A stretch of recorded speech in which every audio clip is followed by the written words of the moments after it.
we have a special treat for you this morning. We are going to describe throughout the service today the image of our Simple Gifts painting. That painting, if you haven't seen it, is outside in the foyer of All Souls. It was back about 20 years ago that this congregation commissioned this painting from a member of our church, the great artist Pat Gordon. And in it, you have images that describe All Souls. So when you leave here today, you will know more about All Souls and Unitarian Universalism and a little bit about American history, maybe more than most people. This church was founded on the Enlightenment and all of the ideas that made up what our country was. And they said, we're trying to throw off the ideas of monarchy and authoritarian leadership. We're trying to have a country of the people, by the people, for the people. And they said, our religion should be the same way. We should throw off these old ideas of superstitions and authoritarian power structures and have a community or a church of the people, by the people, for the people. And that's how Unitarian Universalism started. And you're going to learn a lot more about it today. And you'll have this beautiful reference point as we go. It begins with the table, which you'll hear about in just a minute. But first, our cherub choir are going to sing.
Sound wonderful, and we could even use more to make our cherub choir that is already strong even stronger. Yes. Thank you so much, cherubs. Yes. And we're always looking for more cherubs. Yeah. It is a great joy to begin our conversation this morning around our beautiful painting. And at the heart of it all is the table. The foundation for the painting is this antique table from the American Revolutionary era. It is our church tradition that's been founded by, as Reverend Marlin already said, the very same people who founded our country. Freedom, justice, and democracy have always been at our core. And like our country, it is a religion that continues to grow and evolve. We are the living tradition. It's a tradition that also seeks to welcome all people of all backgrounds from everywhere. We strive to make it a welcome table, as we heard this morning in our song moments ago. And on our table is the Bible. The first object on that table is the Bible, and another piece of the foundation of our heritage, which was born out of the Protestant Reformation. Yes, we are that old. It sits on the edge of the table because we like to think that we've always been on the cutting edge of biblical interpretation, and some may even argue that we are just a little bit over the edge. And we accept that joyfully, perhaps. And sitting on top of the Bible is the Emerson book. Ralph Waldo Emerson, a Unitarian minister in the 19th century, His father had been a minister before him, but when Emerson came along and he's adapting and adopting these new biblical interpretation studies, he's reading the Bible in a different way, he's also finding that there are other sources of wisdom, truth, and inspiration in this world. He helped open up our congregations to find an inspiration in the world's religions and all of nature. He's often called the father of transcendentalism, but there are many, many who led and shaped the movement, like Margaret Fuller and Caroline Dahl and so many others. Now, with Emerson, those who followed, many of our congregations began to see themselves as more than Christian. Today, you'll hear from our readings many of those world religions and cultures, and you'll find also still running through everything we do, even in the architecture of our fabulous church, you will hear a deep reverence for nature. And the third book, the untitled book, that book is blank. It represents the idea that revelation is continuous. The truth for all times is not written down in one book in the past.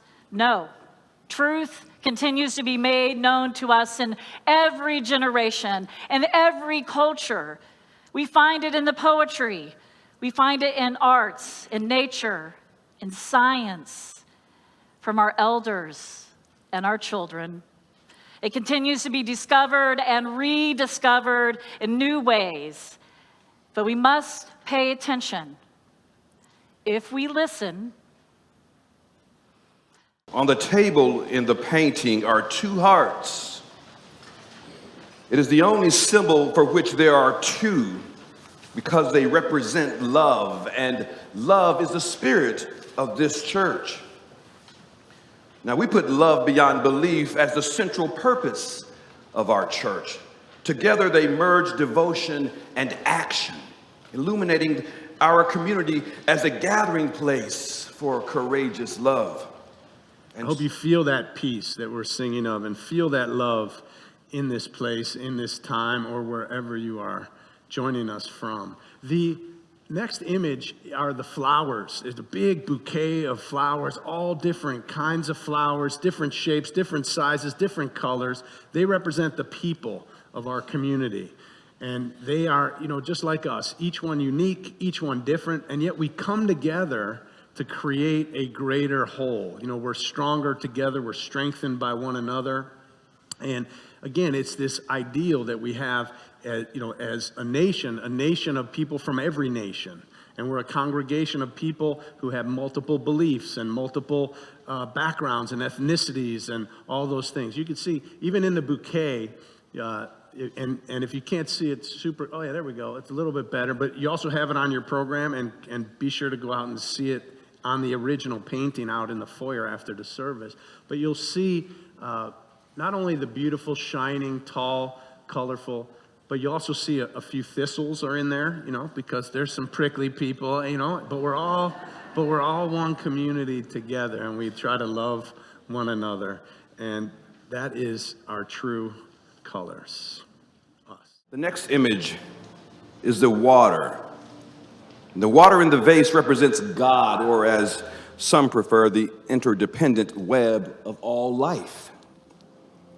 Water is such a perfect symbol because, as we know, there can be no life in the universe without water. Water is also within each of us. But water has no shape, but it takes the shape of whatever it is in. It has no specific color, but can reflect all of the colors. The water nourishes the flowers, reminding us of the interconnectedness of all life and the sacred essence that unites us despite our differences. The next image is the vase. The glass vase. It represents the church. It is a place where we come to be nurtured by one another and by the divine. The vase is made of clear glass, just like the windows in this room. The windows are clear that even when we are inside the church, we are looking out at the world. This is so that we never forget that our religion is not here 1 hour a week. It is out there in the world, and how we live and how we love one another every day of our lives. All right, the next image that we have in the painting is that single flower that sits in the bud vase. That single flower, I mentioned earlier that the bouquet of flowers represents all of us together, our community, but the single flower represents each of us, you, each individual, that each individual comes into this community on their own journey, seeking truth, trying to understand. We have people who, express their spirituality through Buddhism or Eastern religions or humanism or Christianity or Judaism or Islam, you name it. People come with many different beliefs, and people come on their own journey to discover who they are. We are unequivocal in terms of our respect for all people. So that's talking about gender identity, sexual orientation, whatever background or belief. We say this is a place where you can come to be fully you, be supported in that journey, which is not always easy in Oklahoma, and becoming not as easy in the United States of America. And so having a place like this where each individual can come on their journey with our heartbreak, with the issues that are happening in our homes, in our families, in our neighborhoods, when we come here, hopefully you feel a sense of belonging, a sense of welcome, and we try to provide the resources so that you can live your best life in community with others. And so the next image is the vase itself, which is a blue and white vase, which we have here in the community. It was crafted in our partner church over in Romania, in the Carpathian Mountains, where Unitarianism began back in 1568 during the Protestant Reformation. So a lot of people, they hear about this congregation that's so open to different kinds of spirituality, that's open to different kinds of people, and all of that, and they think, well, this must be a new religion that just started, in the 1960s or something. And they don't realize that we have these deep roots that go back historically to the beginning of Unitarianism, coming, as Nicole said earlier, being born out of the Christian Protestant Reformation. We were considered the radical Reformation. We were the ones who really said, if we're going to question the Pope and we're going to question some of the doctrines and interpretations of the Bible, let's lay it all on the table and let's ask these questions. And so our heritage is deep, and it goes back a long way. The scale and the Statue of Liberty. The scale is an important part of our story. It is a symbol of justice. And here at All Souls, we feel strongly that our religion should make a positive, transformative difference in the world. It's not enough to hold high good values in our minds. A faith that is worthwhile is one that is engaged with making the world a better place for everyone. For everyone. And so also with our scales are the Statue of Liberty that represents freedom. Let us, for this moment, think of how freedom is a part of us. Freedom is not to believe or not to believe as your conscience and life experience leads you. When asked, where do you see the divine in the world, or however you understand or would name that, we answer it that we see it where freedom is unfolding. The freedom of people throughout time, escaping enslavement, the freedom for people to practice their religion, the freedom for people to marry whom they love. Where freedom is being born in the world, there is something sacred happening. Two of our favorite songs here at All Souls are, "We who believe in freedom cannot rest until it comes," and circle round for freedom.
Sitting on the books is the dead oak leaf.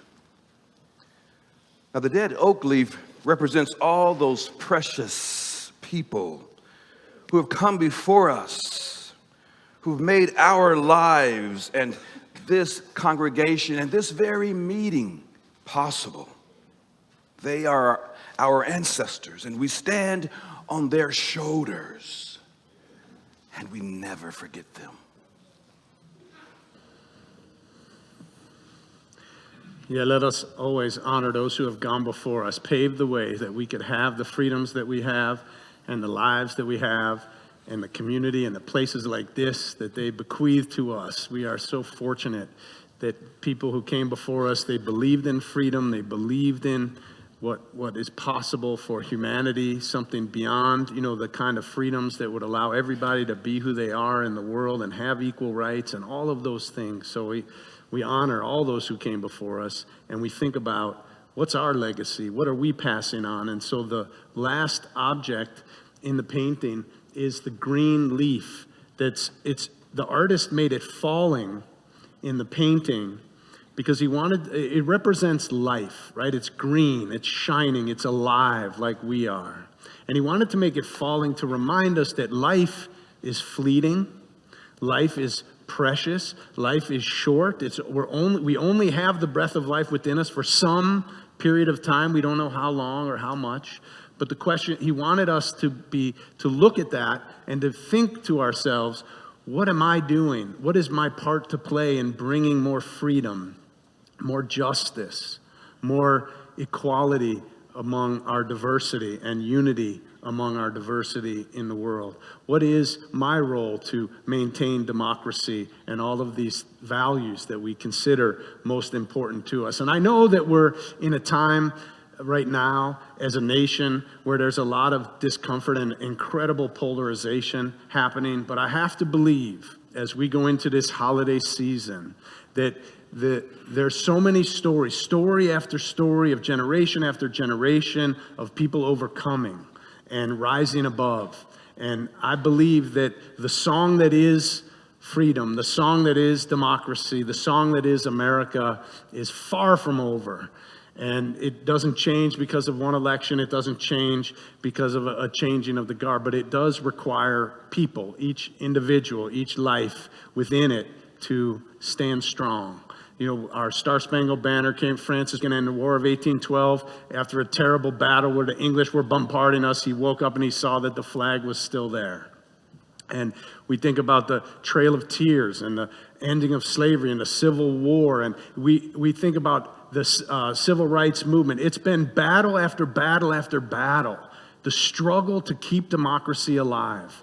Our congregation is a beautiful representation of what it looks like within the context of not only governance, but in our faith and what's most important to us as a community and as individuals. But let us stay strong as a community through these times, making sure that this democracy and this faith live on for many generations to come.